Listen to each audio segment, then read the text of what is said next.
지금 국민의힘에서는 이제 다음 주도 아니죠. 이번 주 31일 후보 등록을 하고 본격적인 경선에 들어가게 되는데요.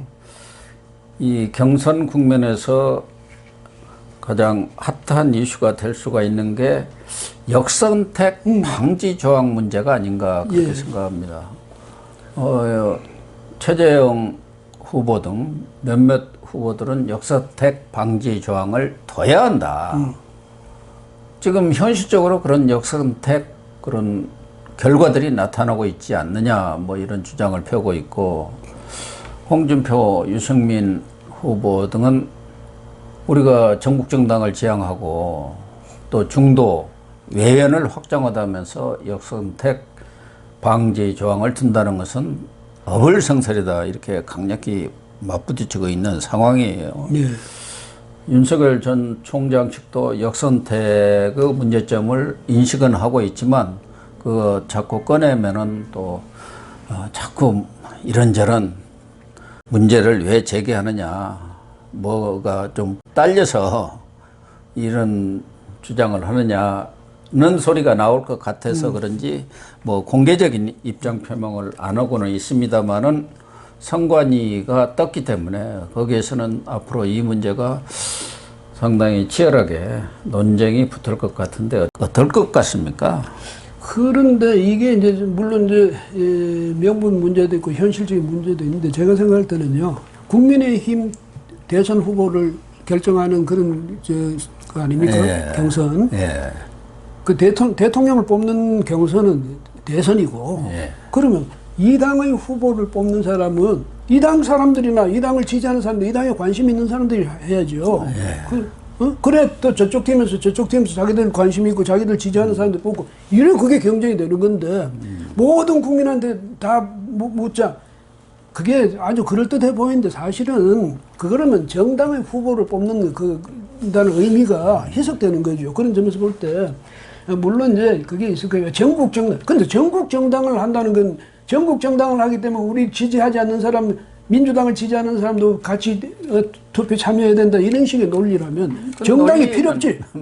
정당 자체가 필요 없잖아요. 왜 정당을 만들어?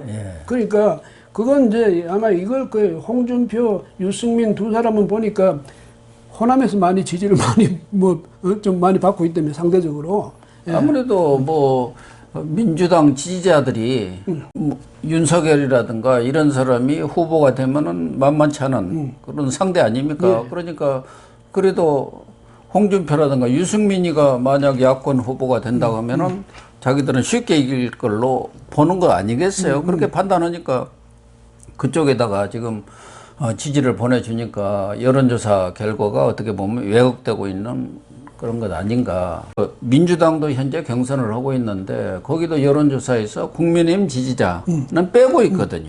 그러니까 자기 지지자들만 가지고 지금 여론조사 이 데이터를 내고 있고, 9월 초부터 지금 충남을 시발로 해서 본격적으로 여론조사를 하면서 이제 권역별 그런 투표 결과가 발표가 되지 않습니까? 근데 이제 이 국민의힘은 현재 그런 역선택 조항이라든가 또 뭐 결선 투표 조항도 없고, 지금 4강에 가서는 50대 50으로 하도록 되어 있지 않습니까? 여론조사 50, 당원 50. 그러니까 이 50% 포션이 만만치 않은 것이거든요. 그렇죠. 홍준표 입장에서는 당에서 또 오래 있었지 않습니까? 당대표를 2번이나 했고 뭐 뿌리가 있기 때문에 여론조사에서 잘 뒤집고 당은 조직으로, 자기 조직으로 하면은 이길 수 있다고 생각을 할 수밖에 없죠. 근데 이게 자신의 기울어진 운동장이 될 수 있는 게, 윤석열 전 총장이나 최재형 전 원장은 지금 이쪽이 민주당 측이나 민주당을 지지하는 사람들에 의해서 굉장히 원망이 제기되어 있거든. 예? 그렇죠. 배신자라고. 이를 갈고 있잖아요. 예. 그러니까 여기서는 역선택이 있을 개연성이 높죠. 거기다가 호남은 본래 이제 전략적 투표를 많이 한다고, 전략적 선택을 많이 한다고 하지 않습니까? 호남민들이 전략적 선택을 어떻게 하겠습니까? 예? 그러니까 뭐 자기들 유리한 쪽 후보를 야권 후보로 선출할 것 아닙니까? 자기들한테 유리한 후보라는 것은 만만한 후보죠. 네. 한마디로 말하면 우리가 간단히 해치울 수 있는 사람 본선에서 그 사람 지지할 거 뻔한 거 아닙니까? 그러니까 홍준표 의원이 뭐 이제 KBC 광주 방송하고 뭐 JTB는 전주 방송 여기서 네. 이제 했던 여론조사 결과 보니까 호남에서 20대의 국힘 지지가 40% 나왔다. 거기서는 내가 1등했다. 야권에서는. 예. 이제 이렇게 주장하고 있지 않습니까? 이러니 봤나? 이것도 역선택이라고 이렇게 주장하는데 역선택 맞죠. 그 다음에 자기는 이제 그 부인이 전북 사람 아닙니까? 이건 역선택이 아니고 호남의 사유론을 내가 폈더니 호남에서 나한테 지지를 해준 거지 무슨 소리냐. 그 전에 안철수도 그랬잖아요. 그러니까 그게 얼마나 이 호남 유권자들 우습게 아는 겁니까? 호남 유권자들은 연고가 지역 연고가 처가가 여기니까 몰아줍니까? 예? 언제 호남민들이 언제 그랬습니까? 전번에 그랬으면 지난 대선 때 당선되지 왜 못됐어요? 지난 대선 때 호남 처가 쪽에서 많이 밀어줬으면 홍준표가 되지 왜 문재인이가 돼요? 그러니까 이런 억지를 쓴 데다가 더더구나 이번에 그게 하는 거 보니까 전체 1000명 중에 국민의힘 지지자가 134명이었다며 여론조사 제카토에서 134명 가지고는요 이건 뭐 여론 이것을 가지고 바로메타다 이렇게 말할 수가 없는 거예요 사실은. 근데 그 중에서도 또 자기가 뭐 윤석열 39 홍준표 23.3 나와가지고 아주 자기가 거기서 또 도약했고 그다음에 뭐 거기도 또 누구야 유승민 의원도 거기서 뭐 기염을 토했다 이러는데요. 그런 식으로 하면 안 됩니다. 왜냐하면 당당하게 해야지. 예, 호남에서 지금 방금 광주 방송하고 전주 방송이 조사한 것 보면은 홍준표 18.5, 유승민 16.8, 윤석열 9% 이렇게 그건 전체고. 범보수 쪽에서만 그랬다는 거고. 예. 그러니까 특히 이제 20대가 그러니까 뭐 이거하고는 별개로 국민의힘을 40.1% 지지하고 민주당은 28.6%. 20대가 왜 호남에서 돌아섰을까? 그건 뭐 홍준표 지지하고는 별개의 문제인데 뭐 연결될 수도 있는지는 모르겠지만 그것도 하나의 또 미스터리예요. 20대의 전반적인 분위기, 기류, 뭐 이 영향도 있겠죠. 있고 하니까 또 그런 점도 있고 말하자면 거기서 홍준표 띄우기라든가 만약에 그런 기류가 있을 수도 있고 아무래도 전략적 선택은 누가 더 확실하게 하냐면 젊은 사람들이 또 더 확실하게 할 수 있다는 점에서 혹시 뭐 그런 기류는 없는가 뭐 이런 것도 생각할 수도 있고 한데 전체적인 우리나라 여론조사에서도 전에는 20대라든가 이런 쪽이 윤석열이가 훨씬 앞섰는데 최근에는 홍준표가 그걸 뒤집은 현상이 나오고 있거든요. 20대가 윤석열보다는 홍준표 쪽으로 흘러간 게 이준석과 윤석열이 갈등을 빚으면서 그런 영향이 아닌가 하는 생각도 들어요. 지금 20대는 아무래도 이준석의 지지자들이 많다고 봐야겠죠. 이제 뭐 50대 이상은 윤석열이 많을 수밖에 없는 것이고.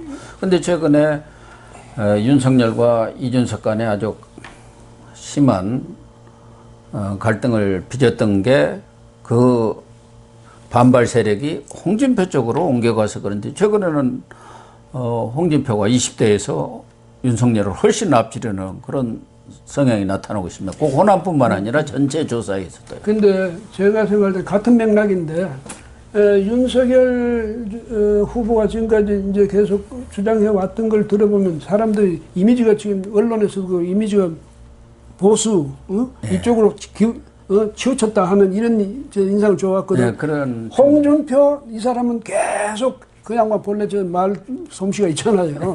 그래서 계속 공격적인 말 이렇게 하니까 그런 점에서 젊은 사람들로서는 윤석열은 보수적이고 홍준표가 오히려 중도 지향 또 저기 개혁 지향 뭐 이런 쪽이라고 볼 수가 있겠죠. 그런 데서 오는 윤석열 피로감도 있을 수가 있어요. 특히 젊은 사람들로서는. 그런데 이제 윤석열 팀에서도 이걸 보고 전략을 이제 다시 정리를 해야 될 거예요. 해야 되는데 홍준표 전략이 뻔하죠. 뭐 계속 치고 나가는 거지.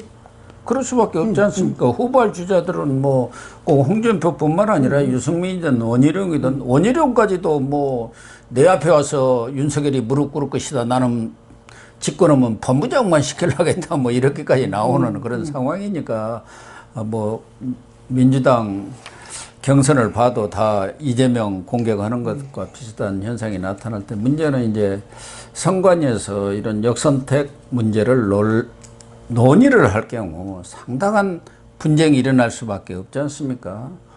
뭐 윤석열 측에서는 그런 거 뭐 역선택 조항 없어도 궁극적으로 이길 수밖에 없으니까 크게 개의치는 않는 것 같아요. 제가 이렇게 느끼기에는.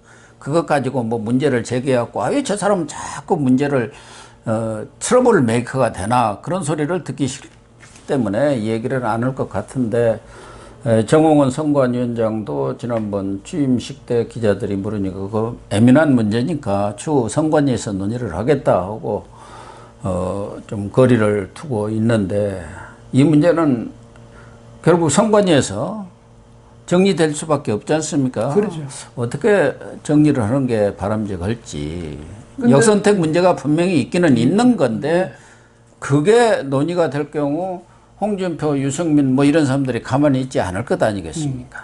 그런데 이제 뭐냐면 호남에서는 역선택이 만약 있을 거다 보면 다른 지역에서는 그 영향이 미미할 것 아닙니까? 사실은 그동안에 역선택 해도 결과가 나오는 거 보면 크게 그게 이제 역선택이라는 것이 크게 영향을 미쳤던. 그러니까 전체 대선 지지율 보면은 저 윤석열 후보는 뭐 30% 가까이 확고한 지지층을 갖고 있고 아직 홍준표 후보는 10%도 아직 안 됐기 때문에 저는 어느 정도 좀 올라와 줘야 그러니까. 이게 뭔가 좀 경선이 흥행이 좀 되지 않겠나 하는 생각인데요.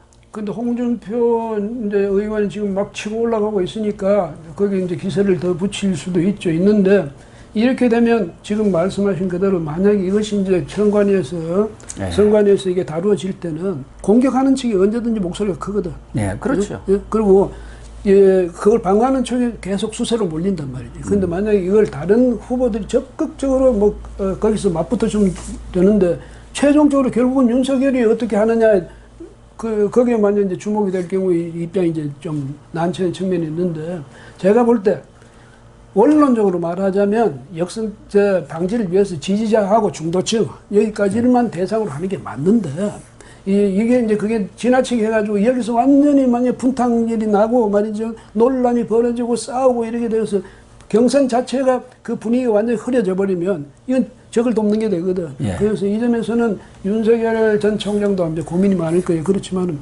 결국은 제가 볼 때는 정홍원 전 총리의 입장에서도 볼 때 결심을 해가지고 탁 이거다 하고 일도양단하는 그런 스타일은 아니다.